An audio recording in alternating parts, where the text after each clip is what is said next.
आज हम इस वीडियो में बात करने वाले जॉन सीना और ब्रॉक लेसनर के बारे में और साथ ही में द रॉक का रेसलमेनिया 42 का प्लान क्या हो सकता है वो तो डेफिनेटली लेके आएंगे। लेकिन पहले दोस्तों बात कर लेते हैं यहाँ पे John Cena and Brock Lesnar के बारे में ही। तो बेसिकली खबर कुछ ऐसी कि फिलहाल पता चला कि अगले महीने में जहाँ पे एक भी पीएलई सेट नहीं था, लेकिन शायद से अगले महीने के लिए डब्ल्यूडब्ल्यूई पीएलई प्लान करा सकती है। इसका बेसिकली शायद से नाम हो सकता है बैड ब्लड, जो कि लास्ट ईयर से शुरू हुआ था दोस्तों। शायद से पीएलई होगा अगले महीने में।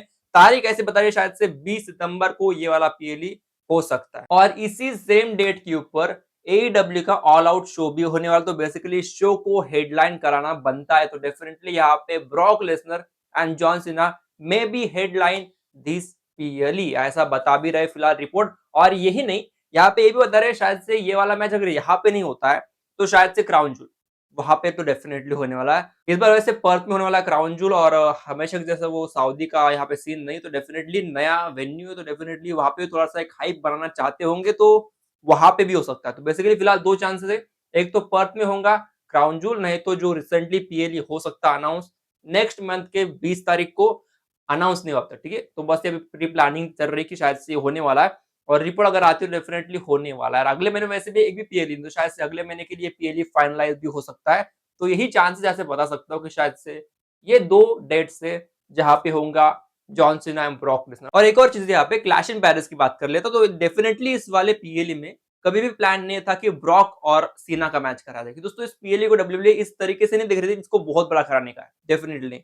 इस पीएलई को W as a normal PLE देख रही थी। इस पीएलई में हमें रोमन रिंग्स मिला है, वो भी बहुत बड़ी बात है, नहीं तो वो भी नहीं मिलता था। उसके डेट्स आ गए, नहीं तो वो भी हाथ से निकल जाता, लेकिन फिलहाल वो आ गए, इसलिए शो में थोड़ा सा कुछ है। नहीं तो डब्ल्यूडब्ल्यूई शो को बिल्कुल भी एकदम ऐसा प्रीमियम की तरह नहीं देख रही थी। फिलहाल मैंने सुना भी वैसी न्यूज की वही आ रही थी। तो वही चीज है। आगे वैसे बढ़ेंगे दोस्तों, बात कर लिया यहाँ पे नियोमी के बारे में। बहुत शॉकिंग वैसे खबर आ चुकी है, और ये खबर डेफिनेटली बहुत अनएक्सपेक्टेड है। फिलहाल कुछ कहानी ऐसी निकल के आ रही है कि यहाँ पे नियोमी का जो है ना, इंजरी तो भाई ठीक है, बंदी को इंजरी हुई इसलिए उसको लास्ट मंडे नाइट रॉ के ऊपर उसको मैच नहीं मिला, वो जो कि मैच सेट हो तो उसको कैंसिल करना पड़ा था। लेकिन खबरें कुछ ऐसी बताती है शायद से यहाँ पे नियोमी का कुछ अनएक्सपेक्टेड टाइम के लिए, लॉन्ग टर्म के लिए शायद से आउट ऑफ एक्शन रहने वाली है। रीजन नहीं पता, लेकिन वैसे ये भी बात पता चल चुकी है कि यहाँ पे शायद से Naomi last Monday night raw के ऊपर मौजूद थी, उस अरीना में थी बंदी, लेकिन फिर भी उसको शेड्यूल या फिर दिखाया नहीं गया था। और उसी कारण एक और चीज हो गई थी, जो कि आसुका का हिल टर्न, जो कि बहुत स्लो करना था, लेकिन क्योंकि यहाँ पे Naomi was out of action, जो कि हिल बंदी थी, तो अभी हिल एक और कराना पड़ा है उनको, जो कि बेसिकली आसुका को हिल टर्न कराया है वर्सेस आयो स्काई। इनका फ्यूचर मैच का प्लान था ही, लेकिन इसको बहुत जल्दी कराने का भी डब्ल्यूडब्ल्यूई सोच रही। ओके, तो इनका भी चल चुकी कहानी, शायद से अगले महीने के पीएल में इनका शायद से मैच हो सकता है, वही चीजें। अब नियोमी खबर डेफिनेटली वेरी शॉकिंग थी भाई, क्या हुआ है। मैंने बस एक वीडियो देखी थी जहाँ पे बंदी एक स्कूटी से गिर गई थी, उसकी जो स्कूटी रहती है ना, मनी इन द बैंक की स्कूटी, उससे गिर गई थी। उतना मुझे बड़ा लगा नहीं, लेकिन अभी लगता है कुछ अलग चीज है। डेफिनेटली कुछ अलग ही प्लान चल रहे हैं, आउट ऑफ एक्शन रहने वाली अनसर्टेन टाइम के लिए। अभी देखते हैं क्या चीज है, लेकिन क्लैश इन पेरिस बहुत जल्द है, और क्लैश इन पेरिस में मैच होने वाला है, तो क्या वहां पे आएंगी भी या नहीं, वो भी एक बड़ा सवाल रहेगा। डेफिनेटली एक बहुत बड़ा पॉइंट है। इसके बारे में डेफिनेटली आने वाले दिनों में बात बहुत डिटेल करेंगे। फिलहाल तो इसकी बस ऊपर ऊपर से खबर आई, तो पता चलेगा वैसे आने वाले रॉ तक क्या कुछ इसका अपडेट रहते। करेंगे आगे बातें, बढ़ते आगे दोस्तों, बात कर लो गुंथर के बारे में। तो गुंथर ने एक अपना ब्लॉग शेयर किया है, जो कि बिफोर समर स्लैम का ब्लॉग है, जिसमें बंदा चिल कर रहा है विद शिंस्के नाकामुरा। बहुत दिनों बाद नाम सुना मैंने, देखा शिंस्के नाकामुरा। बंदा चिल कर रहा है, दोनों भी खा रहे पी रहे घूम रहे शॉपिंग कर रहे। वो सारे उसके पोस्ट उसने डाला है, ब्लॉग डाला है वैसे कहा जाए तो। बेसिकली ज्यादा कुछ बड़ी बात नहीं, लेकिन चलो भाई, बंदा भी अपने मी टाइम के ऊपर है। बंदा तो आउट ऑफ एक्शन रहने वाला है ड्यू टू हिज इंजरी। शायद एक हाथ 2 महीने के लिए तो बंदा वापस नहीं आएगा। देखते क्या सीन है। और यहाँ पे एक और चीज देखिए, मैं अगर इसकी बात करूँ तो मैं वर्ल्ड एयर टाइटल की बात कर लेता हूँ यहाँ पे। तो देखिए कुछ चीज ऐसी कि यहाँ पे फिलहाल जे उसो को टाइटल शॉट में डाला ना, तो वो सीन कुछ लोगों को पसंद नहीं आ रहा। मैं कहूंगा बेसिकली वो चीज हो सकती है भाई, यहाँ पे जे उसो कैन गेट इज रीमैच। वो उसने किया है, रीमैच बंदे को मिला है, ठीक है। अब यहाँ पे मत सोचो बंदे को क्यों नहीं डाला है, लेकिन यहाँ पे एक और सीन बनता है। अभी ये सीन को मैं कितनी तरह से सपोर्ट करूं मुझे भी समझ में आया, लेकिन शायद से हो सकता है। अभी दोस्तों नेक्स्ट ड्रॉ और उसके भी नेक्स्ट रॉ, दोनों रॉ के लिए रोमन शेड्यूल है। रोमन आने वाले बेसिकली, तो बंदे को तो शायद मैंने सब कहा था कि शायद Bronson read is his target, हो सकता है। लेकिन अगर डब्ल्यूडब्ल्यूई फिर भी सोच रही अगर हम इसको पोस्टर बॉय बनाया है तो इसको भी बढ़िया सीन में डालना है, तो शायद से जे उसो शायद से अगर उनका मैच सेट होता है ऑन द रॉ शो, उधर शायद से ब्रॉनसन रीड और उसके पंटर लोग मतलब सेथ के पंटर लोग बेसिकली तो वो उसको धो डालेंगे और मैच से बाहर निकालेंगे वर्ल्ड टाइटल रेस से। तो वो भी हो सकता है बेसिकली कहानी।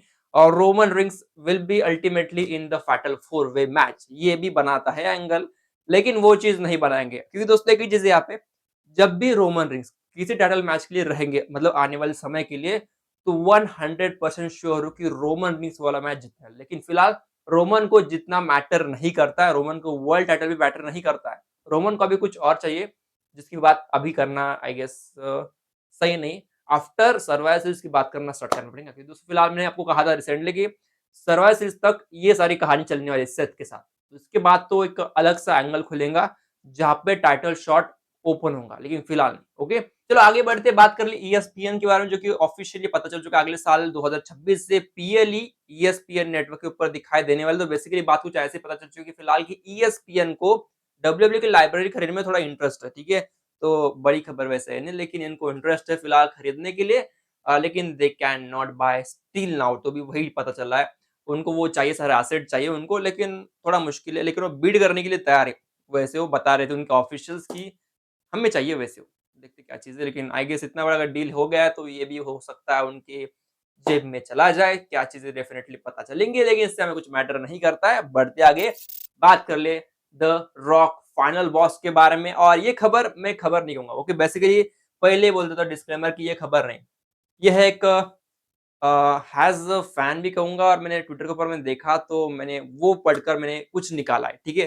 तो कहानी कुछ ऐसी है कि रॉक को हमेशा ही फर्स्ट एवर का फ़ील लेना बहुत पसंद है, ठीक है? तो देखिए रेसलमैनिया 39 की बात कर ले, रॉक का अपीयरेंस होने ही वाला था, लेकिन क्योंकि टीकेओ टेक ओवर करने वाली थी, रेसलमैनिया 40 का उनका पहला पीएलई होने वाला था, तो वहाँ पे बंदे ने 39 स्किप किया और 40 के ऊपर चला गया था, ओके? तो ये कहानी रही थी ऐसी रॉक की, और उसके बाद भी एक और चीज़ हो गई थी, Netflix premiere first ever episode वहां पे रॉक आया था, और साथ ही में अभी ईएसपीएन का जो पहला पीएलई रहेगा अगले साल 2026 में, वो है रसलमेनिया।